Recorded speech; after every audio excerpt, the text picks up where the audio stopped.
During the week I was emailed a question about loneliness.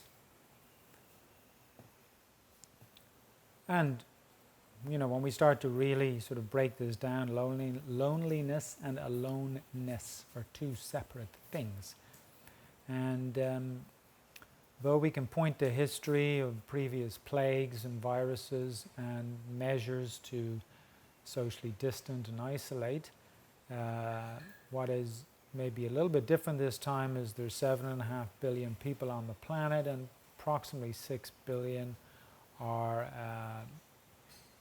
under this government direction, wherever they are in the world, which is closing down places and limiting social interaction and so on. And for many, it's even been locked up at home.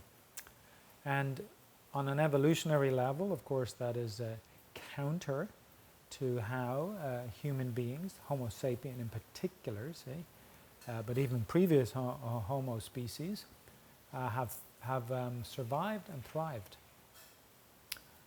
We managed to thrive based on the ability to communicate, share, and look after each other.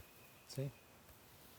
And a huge part of that is even the power of touch, affection.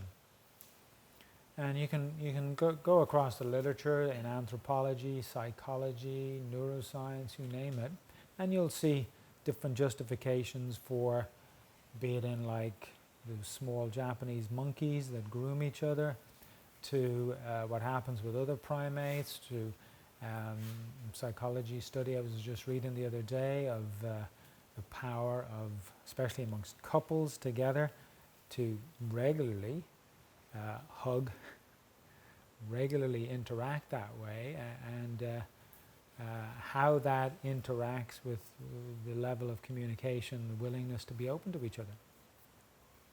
At the same time, practice is done alone. And there are people that remove themselves from others purposely. Or you find you might have to write a particular project, work on something, and you deliberately distance, isolate, and so on.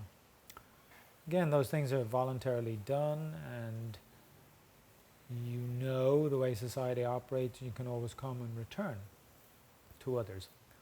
But when you look at the hunter-gatherer groups, and there are still a few groups that the anthropologists like to identify and do studies with in different parts of the world, parts of South America, part of Africa, and even over here in Asia. And though the behavior is slightly different than, say, 10, 20,000 years ago, you can get a general reading.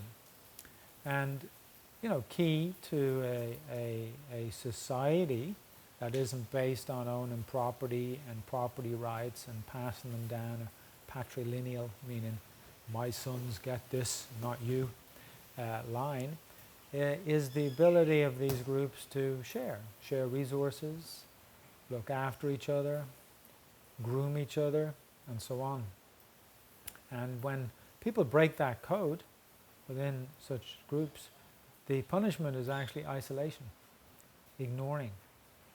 And that has been shown to be the most, you could say, traumatic, most psychologically damaging. So now, we have a public effort to separate, stay at home, lock up, etc. But, it's not personal, it's not directed at us as an individual. Me as an individual being cast out, that's a lot I have to deal with. Me as a member of society, almost like in a teamwork in society, doing our best to distance while the threat of the spread of this reduces. So it's like taking one for the team, so to speak. So again, appraisal of a situation is crucial, and that can impact whether it's aloneness or loneliness. Now,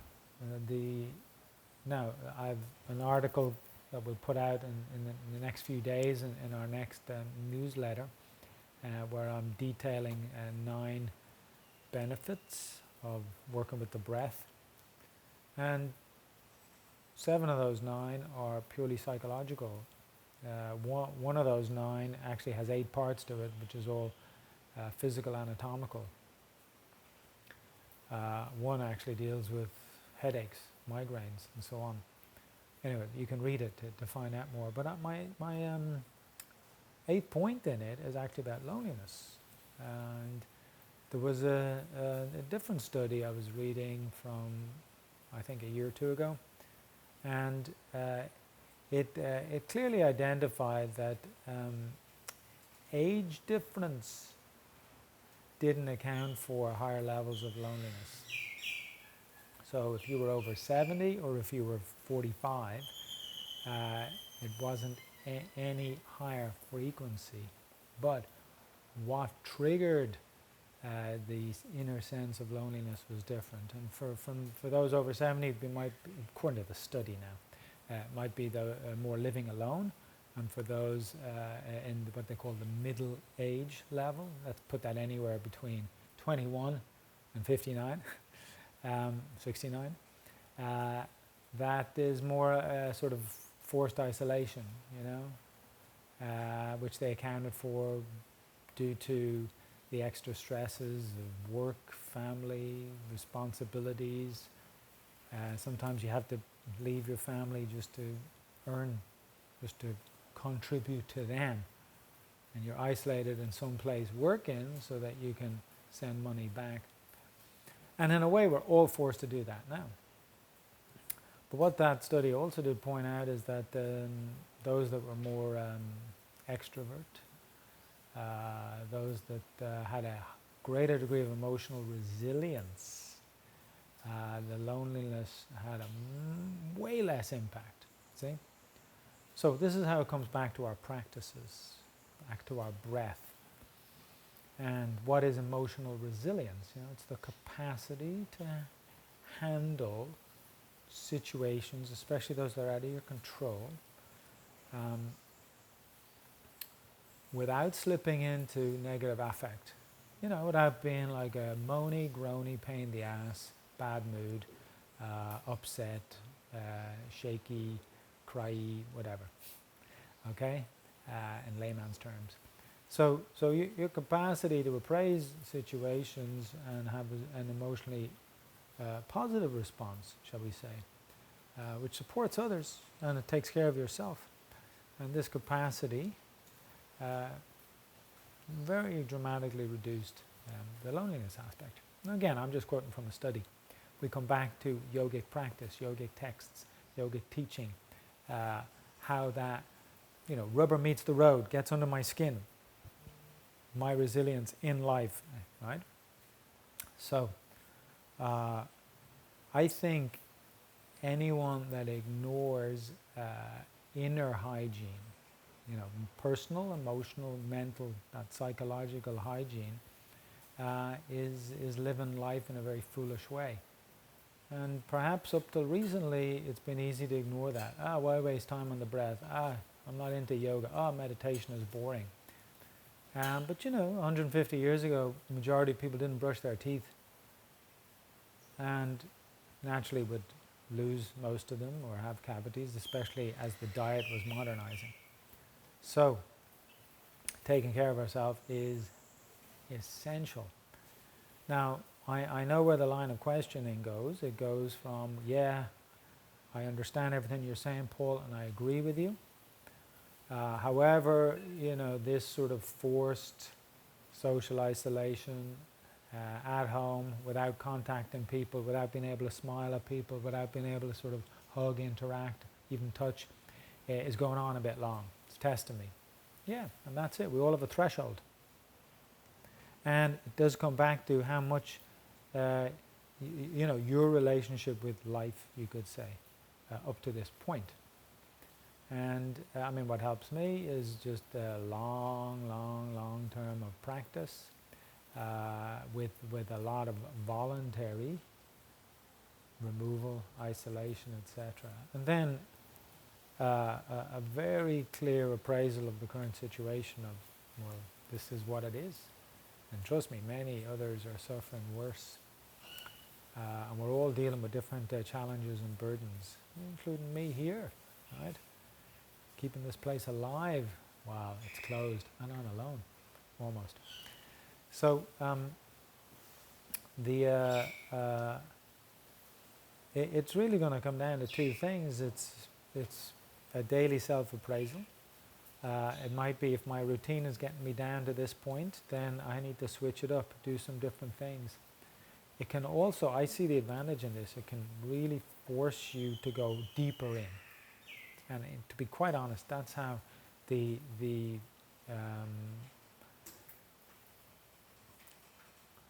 some of the very traditional meditative practices and traditions work, you know.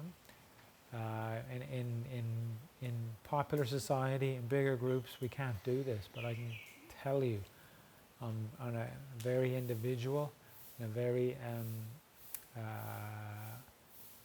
more advanced level, the practitioner was put in the most uncomfortable of situations, and your mind either gets lost in that discomfort, and that fear, that concern, that negative effect, whatever it is, or it goes the opposite way, right? And there's no guarantee it would. It goes the opposite way, and you have a very different, one of the more deep experiences. And that puts you into the realm and world of meditation. So you can use practices as sort of a band-aid, and you know, they help me navigate life. Okay, that's good, that's fine, but trust me, that is not their full purpose, and that is not their full potential. So it's up to you if you want to find a bit more of that potential now. And in so doing, you are a little bit more determined when you practice. Because the alternative is the same place, the same space, same routine, you know, and I'm getting tired of it. So a little bit more determined. And of course you can mix it up by changing around the phenomena. You go outside instead of inside. You see people, even if you can't touch, hug them or whatever, and so on. So my response to this is basically coming down to, of course I agree with the situation and the rise of loneliness, and as human beings thriving in a social setting, we need the interaction, the connection, the touch, the care. Essential. And that's how children basically grow. That and a little bit of food. See? All the love and care and a bit of food. Either on an individual basis to remove and go into practice, or because that's what I'm in now, you have an opportunity to tap into another level. And if you do, these call them concerns to complaints to challenges will not matter, will not bother nearly at all or as much, you see. Having said that, it's not easy, yes. This situation will change soon. We'll talk about a new norm for a while, and then the new normal will pass, and then we'll be back doing a lot of interaction, because humans cannot help that. They just come together. See? So we'll be back to that. So while it's here, and this is what I'm asking myself and looking at is, you know, let me really enjoy and make the most of this time. Definitely. You know, maybe you give yourself a new project, and one of those projects is capacity to go deeper. I mean, why do people go away on a retreat, you know, whether it's here or removed in silence, you know, for 10 days and so on? You're not the same person when you come back from that. You can't be, if you've genuinely made an effort at practice, see? And so that's the wonderful thing. So you know, again, little switches of the dial-up here of how you'll associate and connect with it. And it's not, I'm not offering yoga as an answer to help this, but rather that, this is the nature of life. I don't have to be in a continuous suffering state, but I can recognize that this phenomena is transitory, and if my attention is poured into this phenomena, this stuff, I'll either get frustrated, upset, irritated, wherever my threshold is, or even bored. And the direction is it's the opposite of that, in. And that's where people fall off the wagon with this stuff. Okay, so now it's up to you. Step in. And from my experience, it is what this is about, and it's worth it.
Okay, I hope that was helpful to some degree.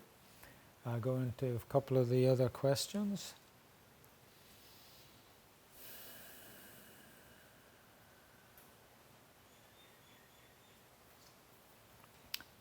So a short question here is, and it's probably a question many of you have. Hello, Anna Marie. On a day where you might only have or find 10 to 15 minutes for practice, would you prioritize contemplative meditation, energy meditation, or pranayama? Well, one, it depends how regular you are in those anyway, see? Two, which do you actually connect and relate to more?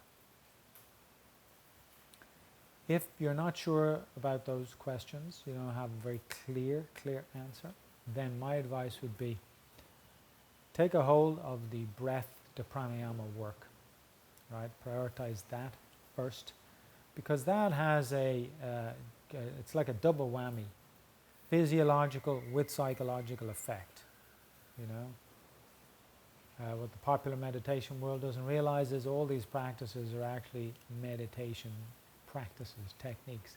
Pranayama is a pure, simple meditative technique, practice of meditation. It actually brings you there, and that's very clearly even stated in the Yoga Sutra. So I would, other than like having a strong predilection to contemplation or something, I would at least have the physiological and psychological benefit of the breath. Now, if I just had 15 minutes, I'd probably spend 7 to 10 minutes on the breath and then still keep some time for the contemplation. You know, that is crucial. That's beautiful. And you can have 2-3 minutes of it and still touches your heart, or you can have 30 minutes of it, right? And then when you see there's no pressure, no other competing interests, no like, oh, I'm going to have to finish now, then do the energy meditation. Okay?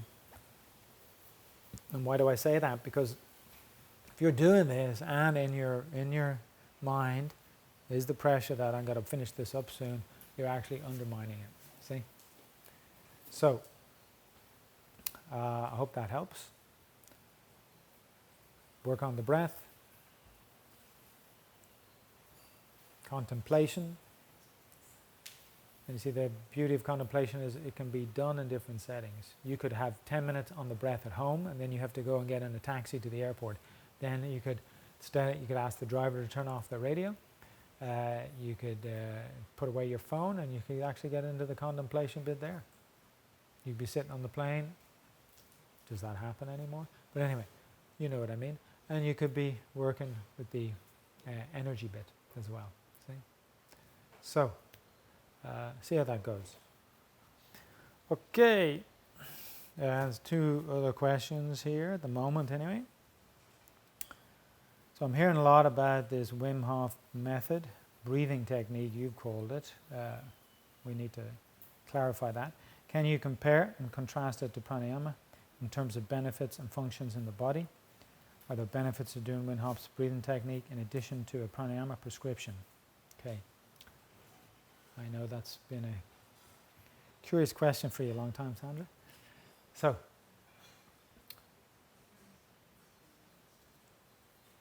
first thing to understand is the general field of breath work. Maybe it's better defined as breath regulation. Okay? And there are ancient practices dealing with the breath, especially within the Hatha Yogic tradition, but it's there within the Patanjali tradition, offered. It's even brought up in the Gita, and you definitely have it as part of these Taoist traditions and practices, right? So there's a history with the breath, and many of you may not even know that some of the earliest history working with the breath was based around devotional practices or rituals. So I might, even just doing an Om, I might take a breath and I'm regulating the breath, see? Inhale, and then there's a long exhale. Now, I don't need to go through the breakdown of the different historical timings of how breath, the pranayama, has evolved. But if you pay attention to those stages, you'll see it's really getting at the length of an exhale, that's for sure. And then Patanjali has talked about where the breath is paused. And then the Hatha Pradipika and all of Hatha tradition has emphasized the way you take in or out the breath, but within a particular ratio, right? You have to go to the Puranas to pick up these ratios.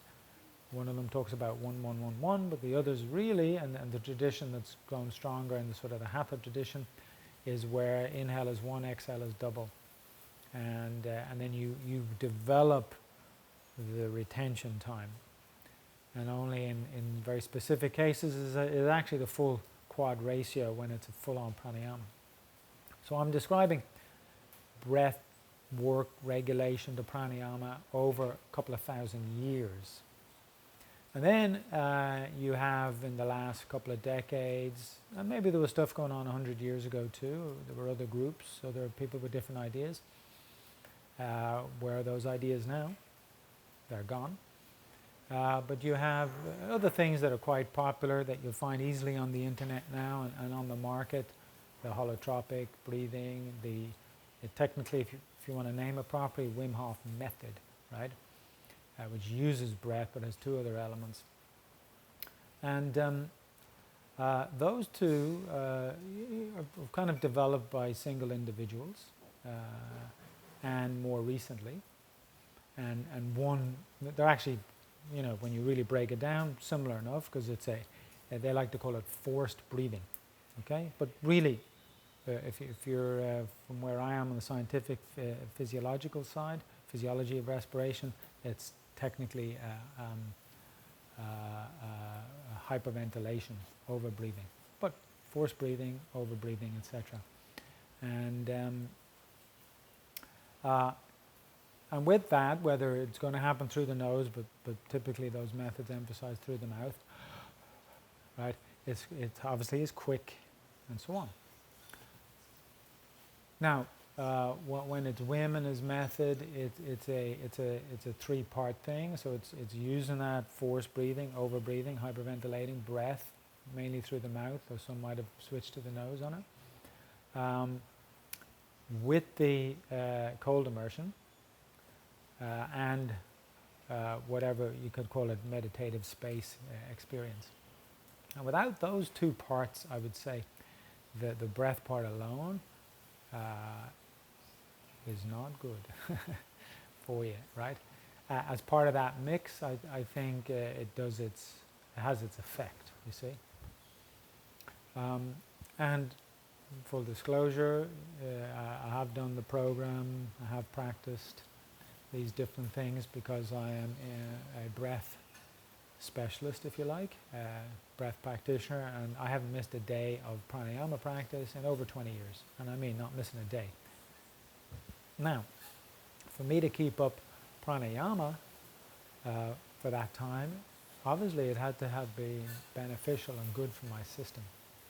And for it to survive centuries, millennia, you know, human beings don't hold on to things that are of no value to them.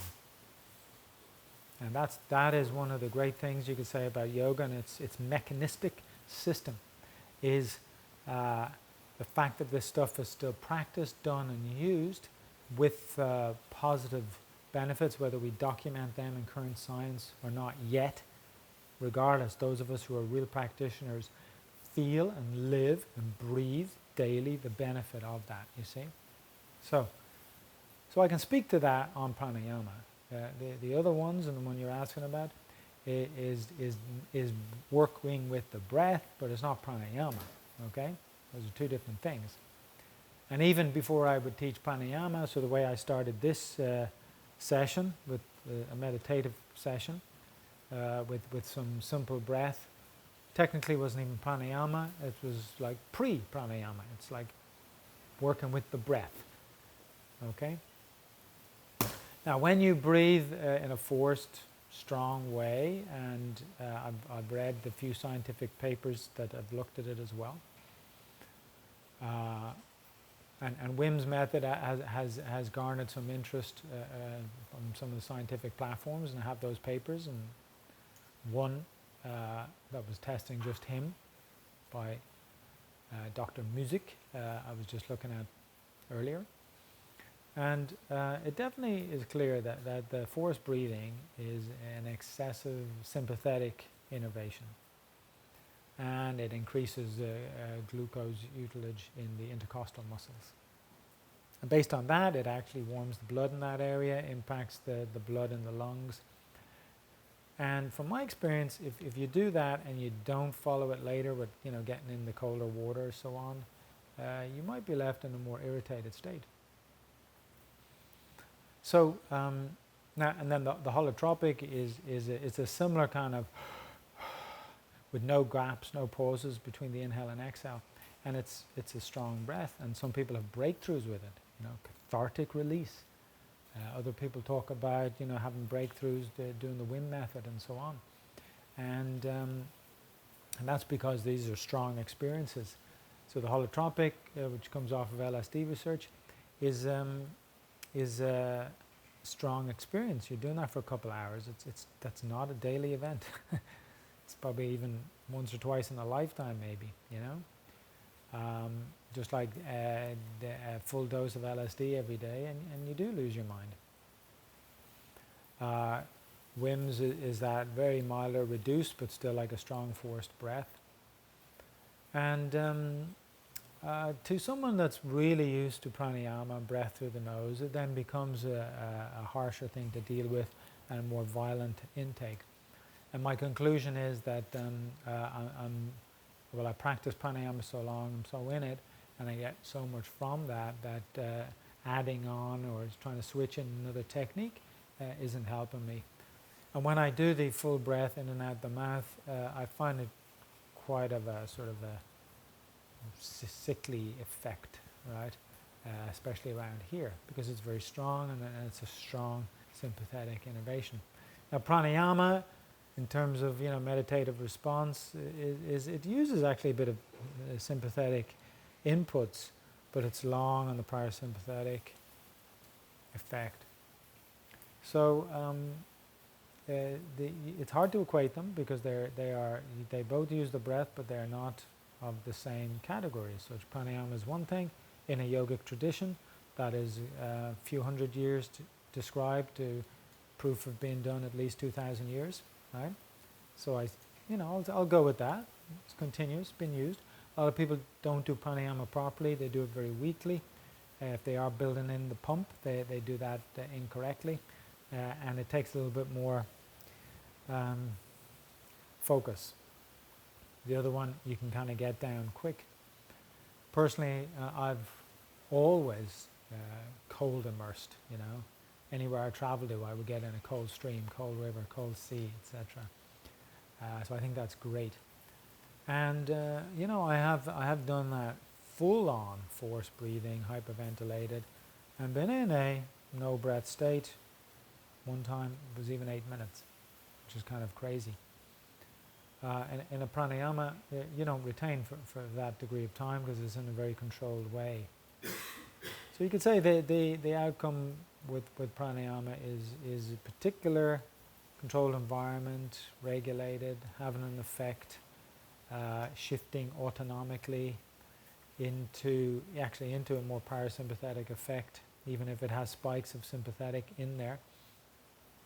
And then that has trained your respiratory system, how you breathe, how you use oxygen throughout the day, not specifically while you're practicing. The other method will have a very strong sympathetic response then, and in certain autoimmune conditions, and if you're handling extreme cold, it's actually quite powerful. So in terms of the world of breath, it is one aspect. The world of breath, pranayama employs most of it, most of the different elements of the world of breath, see? So it takes a bit longer to learn. I mean, I'm at it for almost 25 years and directly one-to-one with somebody who's been at it for 70 years, who learned it also directly, from one of the masters of this stuff. So that's why people get a bit loose, sloppy doing the pranayama, and it's not based on sensation. However, when you build up your resilience, your strength, your power, you've got beyond comparison pumping force and degree of retention and inner experience. You can be a novice and pretty much get into the wind method, right? And you'll have a strong sensation. So just see them, those are their different natures and characters, and then of course it's totally up to you to explore and experience and try them in your own way. One is strongly sympathetic, and it's going to impact in certain situations. I mean, they do talk about that strong sympathetic aspect can change the sort of top-down regulation with particular pain sensors and how the endocannabinoid system, what it pumps out. And so for some people suffering, they get a burst of that. Then you could say a pranayama practice is a building investment. Your question is, can you really do the two? I didn't find it that compatible. But then I'm full on in with the pranayama, and I feel that works. So I'll leave the rest up to you, and I hope that was sufficient of an answer. Okay, we're close to the end, and one more question. Yeah, Sigi, hello. How to best modify asana pranayama practice when the process of conception is a long-term project, and how to work with the mind to stay centered and not caught up in the cycle of expectations with ups and downs.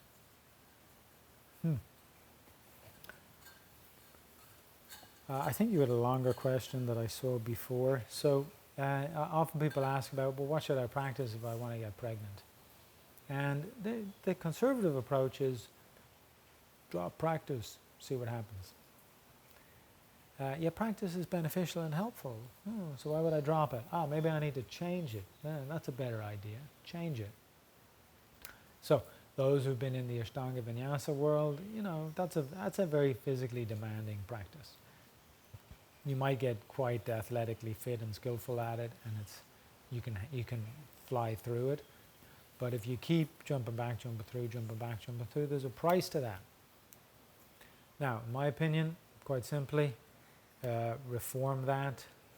You make the active part more around the sun salute standing, and then you have a different quality in what happens with the seated, on the floor, if you like, call it inversion, back bend, forward bend, twists, type asanas, right? Because they have a different quality. It's as simple as that. Standing and movement stuff is one thing. These are another. So the sort of semi-conservative approach says avoid that which taxes your system, increases the inner heat, puts an extra force or weight, because you want to condition yourself, have your system more willing, able, for conception and so on. Of course, I know people that have been doing full active stuff and got pregnant and all that, and kept up the active stuff, and they find out a month or two later that they're pregnant. But if you've been trying, and I think you were saying that you've been trying and you've done the conservative thing, but it doesn't help. So of course there are different reasons for why one can or cannot conceive, etc. In an interesting way, you could actually use practice of just avoiding extremes, avoiding a lot of, if you're in the Ashtanga thing, a lot of jump back, jump through, a long time in certain inversions, excessive activity that might over-raise the heart. If you're doing breath stuff, avoiding like longer retentions, all those things, see? Now, we talk about mula bandha, the control of the pelvic floor muscles. That's needed, right? But you could, and the male, because sperm power, motility, to make it through that jungle of the cervix to get there and contribute to play its role in conception.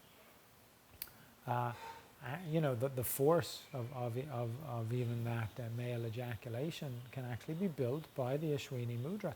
So the contraction, for the male it's going to be anus, perineum, base of penis muscle, seeing that whole force. And you train that. And we talked about it in the previous session. For the woman it's kind of similar, but she's training the Kegel thing. And even after the sexual act and the ejaculation, etc., the female could do a prenally, because that is an inner suction. So those are things that in the conservative way, you mightn't do, but now in the act can be of some help. Then the other way to look at it is, if you're enjoying what you're doing, sort of with practice, but just with the one caveat, avoid that which is slightly excessive or uses up a lot of energy, because you can still enjoy it without having to go full out, full on. Then that's crucial. That's crucial to your psychology, to your the impact physiologically. How you're overall going to feel. This stuff gets tricky if you're like, okay, I want to get pregnant, but I better not do this. See, that's a it's a tricky area to get into, and sometimes, all these people and yoga teachers and whoever are giving you advice. So come back to your own personal space, personal place. Have your own routine. Have your own routine of practice that connects with yourself, with the breath, with how you manage the body, you see? And take care of that and enjoy that and love that and look to this area, this beautiful mid-region love area, and manage it. I of course emphasize work with the lower abdomen, and that kind of gives it a support and a strength too. And you could add in moments of the Ashwini on-off of the pelvic diaphragm muscles. And after the sexual act, after ejaculation, you can pull the prenally. So if you enjoy, and I know you do, asking me the question, this time in practice, then enjoy that. Take it on, embrace your life, embrace the process of you and your partner, and enjoy that. And then in your own private meditations, going in, see if you scan, move through, you're energetically clearing, opening up. That's very important. On a level over here that might be woo-woo, but it's actually quite genuine, real, quite connected to. It's just not fully explained yet. You can make it woo-woo and sort of add in all these suggestions and crazy ideas, then it is woo-woo. Or you can just literally get in and do, and circle, and loop. And then you are literally flowing freely through the subtle form of this body. And that's reception for incoming spirit. Okay? And you could also just ask for help, And again, nothing to do with the science world, but I would very clearly say that I'm going to talk personal then. Me living my life here and what I do receives so much support by unseen forces. Yeah? So whatever I could get congratulated for, complimented on, it's kind of not fully true, because there's all this support that the physical doesn't acknowledge or take in. On a personal level, I massively acknowledge and connect with. So look to that too, okay?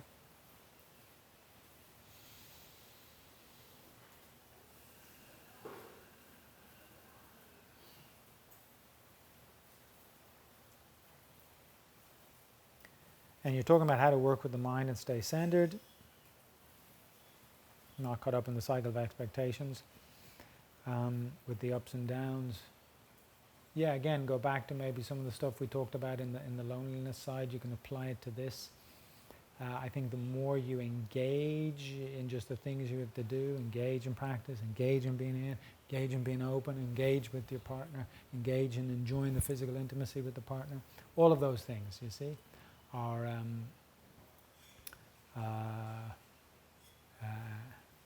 antidotes to the ups and downs.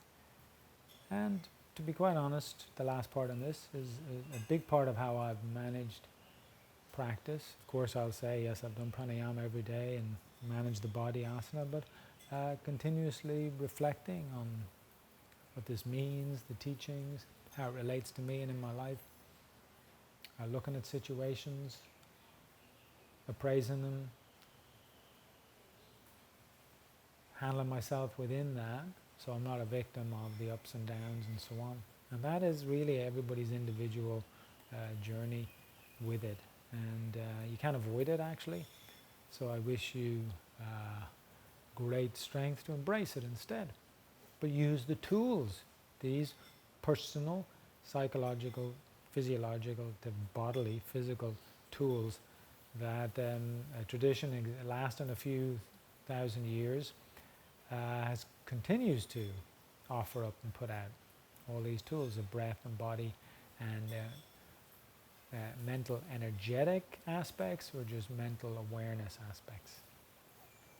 So if you don't already have a nice, clear, empowering practice routine, if you just leave it in one element, like just doing your commitment to some asana practice, then you are going to be limited. It's only going to have such an effect. Like for me to get here, if I had to walk, get a train, get on a plane, get in a taxi, get here, if I only used one of those, I would be highly limited. See? Just as an example. Okay, that is all I have to say. Thank you if you've managed to last all of this. And we'll pick this up again. Well, on Monday we'll have good half hour. Same time, I'm going to start at Thai 12:30 time, whatever time that is for you, but on the half hour. And we'll just do about 30-ish minutes of a focused practice, and then the Friday we'll keep to the Q&A with a bit of practice. Okay? All the best. Thank you. Bye-bye.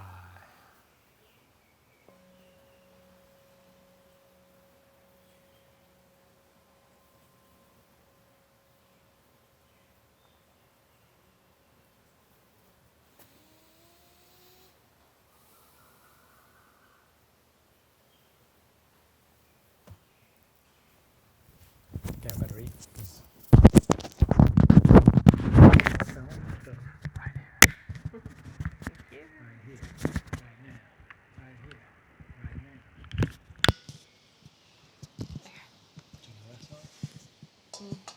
Slam.